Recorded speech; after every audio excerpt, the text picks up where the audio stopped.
If anxiety is currently playing a big part in your day-to-day life and is having a very big negative impact on your life, in this video, I want to share with you the one thing that made a massive difference in my anxiety recovery.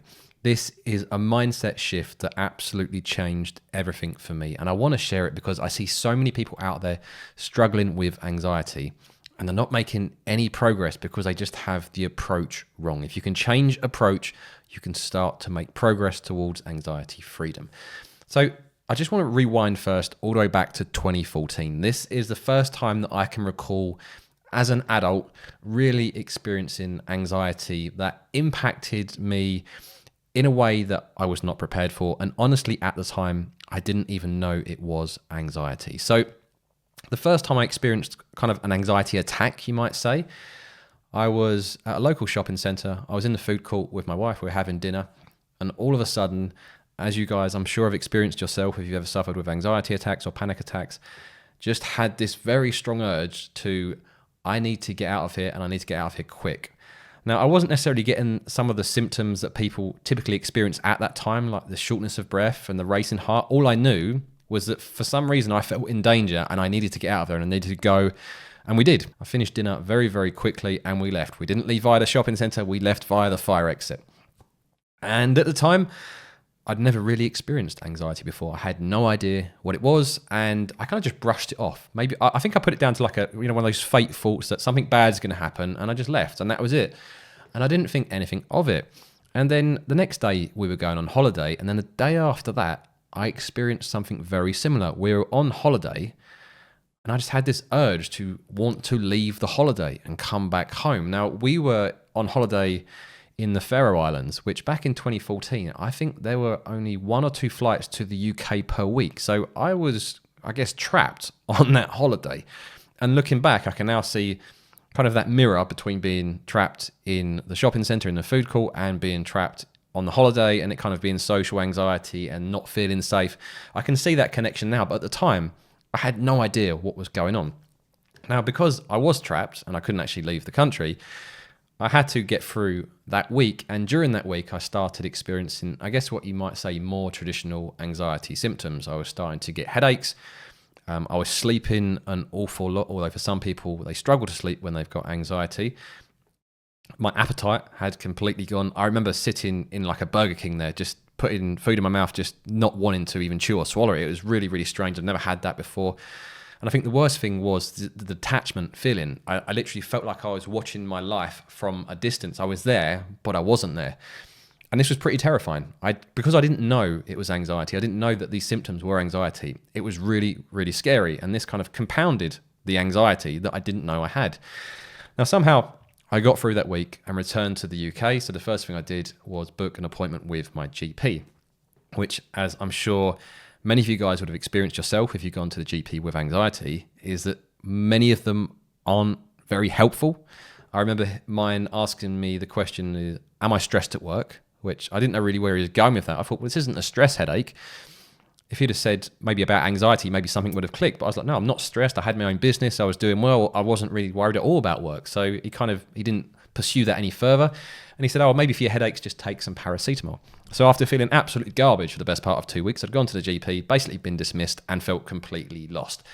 And this is where the problem really began. And this is where the problem begins for most people that experience anxiety, because you can't really get an answer and you can't really get help easily. I did what everyone did back in 2014, before the days of ChatGPT and AI. We went to Dr. Google. So I spent all day on Google trying to figure out what these symptoms were. And eventually I came to the conclusion it's very likely to be anxiety. So the next thing was, how can I get rid of anxiety? How can I cure anxiety? I never want to feel like this again because this sucks.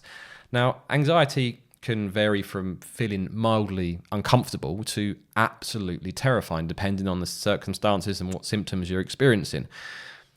And that's kind of where my life went for a long time. How can I control this anxiety? I don't want it to ever come back. Now, looking back, I think what was happening is at that time, I'd also had a health issue earlier on in the year that was still undiagnosed at that point. And I think that was giving me quite a high base level of anxiety that I wasn't aware of. So that when we kind of got to the holiday and the additional stress sometimes of traveling and going on holiday, I think that pushed me over the edge. And that's why I started to then experience anxiety and social anxiety, in addition to the original health anxiety that I didn't know I had. So for the next few months, I barely left the house as I was scared to kind of go anywhere due to some of the social anxiety symptoms I'd been experiencing.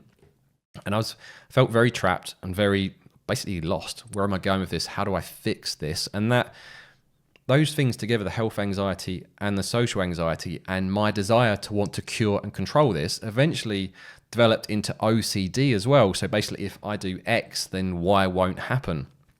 So that was a very fun period of my life, shall we say. And I remember spending months and months trying to figure this out. And eventually, I went back to the GP and he referred me for therapy. Now, Frontline NHS Therapy was an online CBT course, so I didn't get to see a therapist.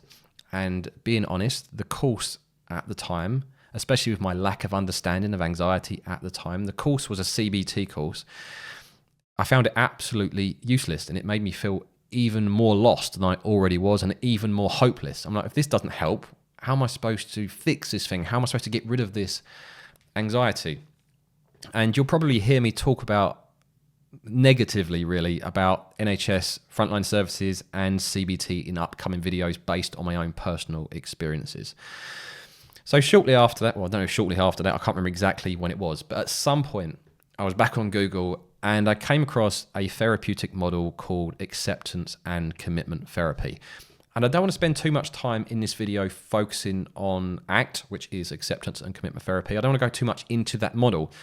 But it was the mindset shift that it gave me that put me back on a pathway towards recovery, rather than this compounding snowball effect of just things just getting worse. So I went from this mindset shift of, I've got anxiety, I need to cure it, I can't move on with my life until I get rid of this thing, to a large part of ACT is acceptance. It's not the only part, and again, I'll clarify that in other videos, but the acceptance part of it made me realize I don't need to get rid of anxiety. I need to stop being scared of anxiety, which is easier said than done. But I realized actually it wasn't anxiety that was the problem. It was my relationship to the anxiety.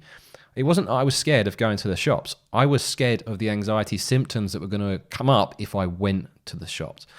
So by finding out about ACT, acceptance, and exposure as well, I started to learn that if I wanted to make progress with anxiety, I had to get comfortable being uncomfortable. So when anxiety was there, I didn't have to get rid of it. I had to learn how to live with it. And this mindset shift was the one thing that put me on a pathway towards recovery and eventually freedom from anxiety. Now, I just want to clarify, when I say freedom from anxiety, I don't mean in the sense of you're never going to experience anxiety symptoms again. That's basically not possible. What I mean is that when anxiety shows up, as it's going to do, you're still going to have the freedom to choose to live the life that you want to live. Be the person you want to be and live the life in line with the values and the things that are important to you. And there's various parts to acceptance and commitment therapy, but just to kind of break it down into the three key areas that I found most helpful for me. Number one is the acceptance side of things. And acceptance isn't resignation or giving up by any means. Acceptance is accepting how you currently feel internally about things, how you feel when anxiety shows up, and accepting the discomfort that's going to come when you do the difficult things that are going to move you forward. And then you've got the exposure side of things. So for example, if you're currently avoiding things, which if anxiety is currently a big part in your day-to-day life, if you stop and think for a moment, I'm sure there are things you've either stopped doing, you're avoiding doing, or you've reduced the amount you do those things, because you're trying to prevent those anxiety and those difficult emotions from showing up, right? So exposure is all about building back up to those things and breaking those tasks down as necessary into smaller chunks to make them more manageable. And the acceptance and exposure go hand in hand. So I'm going to do this exposure of going to the shops, and I'm going to accept that while I do this, I'm going to be very uncomfortable, but over time things will improve. And then we also have what they call the values in ACT. And these are the things that are important to you. So these are what give you the motivation to want to do the exposure and experience the discomfort that you're going to experience along the way. And those three things together will give you a really powerful way forward. And this is what put me on the path to anxiety freedom. But the main takeaway I want you to get from this video is I want you to stop trying to cure anxiety. I want you to stop not living your life until anxiety is gone. I want you to instead think, I still have free will, I still have choice to do things.